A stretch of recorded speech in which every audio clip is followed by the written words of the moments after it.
there, I'm Ken, this is CRT, welcome. So I've got a couple of projects on the go right now. Unfortunately, none of them are coming together quite smoothly, and the video I had intended to do this week, yeah, it's not quite ready yet. So I decided what I would do is I am going to let you guys take a look at my current Macintosh collection. Now, they're not all retro computers. As a matter of fact, most of them aren't. They're mostly from the early 2000s, so I don't quite consider those retro. I just consider them old, but we're going to look at them anyway. So let's get started. We're going to start off with one that we've seen before, and that is the Macintosh Lc 475. I did a video where I got this one running and where I got the other one that I have just like it running. I also accidentally almost blew up the monitors in that video, so if you want to check it out, I'll put a link in the corner. So the Lc 475 computer was released October 18th, 1993, discontinued July 15th, 1996, and is a computer for the educational market. It is the educational version of the Quadra 605 and the Performa 475 and 476. Like I said, I already did videos about these computers, so I'm not going to go into too much detail. Check those out if you're interested, which I think you should. And now, moving on to my next computer. And here we're looking at my Imac G3, which was originally released August 15th, 1998 and discontinued March 18th of 2003. Over its lifetime, it was released in 13 different colors.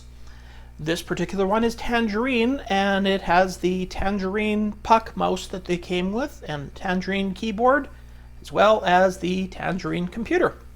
The CD drive on it was originally released as a tray mechanism, and the slot load was released, as you see on the front of this one, October 15th of 1999. So taking a look at the About This Mac, it is currently loaded with Mac OS 10.1, has 64 megabytes of memory, and is running a PowerPC G3 processor. What I want to do with this computer is set it up for gaming. There's my cat in the background. And yeah, I think it'll make a nice little gaming system, except that it needs a different mouse, because as nice as it is to have the complete version here with this puck mouse, these things are horrible. So let's get on to the next computer. Now we're looking at my Power Mac G4. You may recognize this if you've seen some of my videos where it may have made an appearance or two in the background.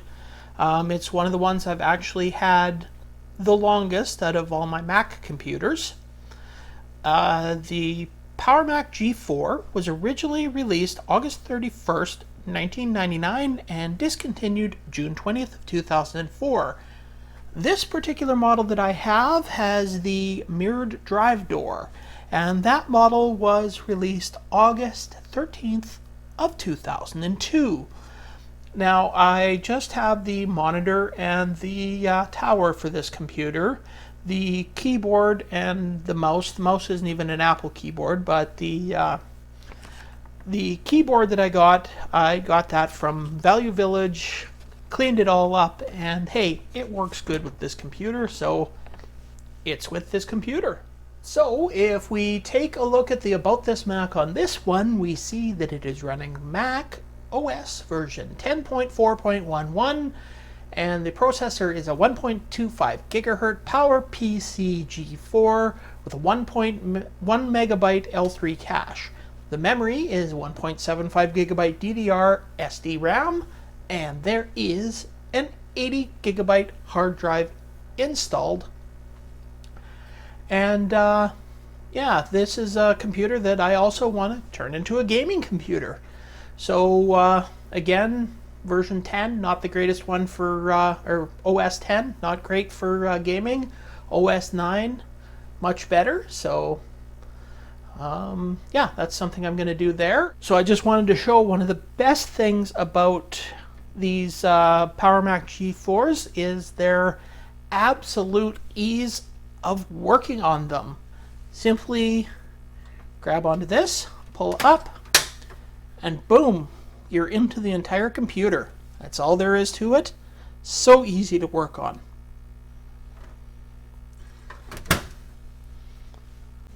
And last but not least, although certainly heaviest, is my Imac.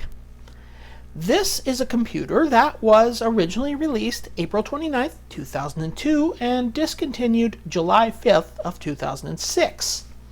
It boasts a flat screen CRT, and it's a computer such as my LC475s that was originally aimed at the education market, but was later released as a cheaper alternative to the general public for the Imac G4, until October of 2005, when again it was sold only to the education market. And the keyboard for this one is one that actually came with it, and the mouse that I'm using is just my cheap throwaway mouse that I have. There is some interesting stuff about this keyboard. It does have a completely separate language on it. So as you can see, this is a multilingual computer. I'm not really sure what the other language is there, but as you can see, each key has a separate symbol on it for another language. Now when we take a look at the About This Mac, on this one we see that it is Mac OS 10.4.11. It has a 1.42 gigahertz power processor PC G4. The memory is 512 megabyte DDR SD RAM. And you can also, on this one, get more information. So you can see more stuff on there, like the machine model is a Power Mac 6.4. CPU type is a PowerPC G4 1.2. It's got one CPU, 512 kilobyte of L2 cache, 512 megabyte of memory, bus speed is 167 megahertz, boot ROM version is 4.9.2 F1, and there's a serial number there too. And one more thing, just in case you have one of these and can't figure it out, as well as on the Power Mac G4, if you look on the keyboard, there's a little eject symbol here, and that is how you open the disk drive and also how you close it. Now, something I wanted to mention about this computer and about my Power Mac G4. Well, this one came from a school, and the hard drive is absolutely full of files from the teacher, as well as photographs and everything else, which is bad. The Power Mac G4 was worse. It was full of personal information. It had somebody's tax returns on it. It had family photos. It had all kinds of personal information. So, my goodness, people, when you're getting rid of a computer, selling it or sending it to the dump or sending it to recycling, wipe the hard drive. I mean, I've already wiped the hard drive on the Mac G4, and I'm going to be doing it to this one, but my goodness, if somebody else got a hold of that information, the things they could do, like, it doesn't matter, even if you're sending it to recycling, wipe the hard drive, because those parts could end up in somebody else's computer. And that is my public service announcement for the day. That's a look at my older Macintosh collection so far.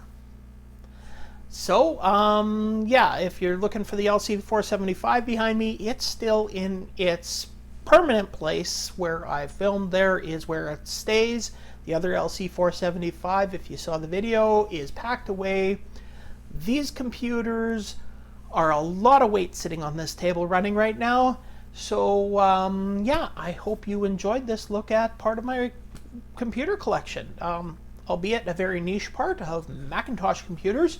But yeah, hope you liked it. So if you did, you can do all that stuff below that everybody always says, the thumbs up, the subscribing, the commenting, any of that interaction is greatly appreciated.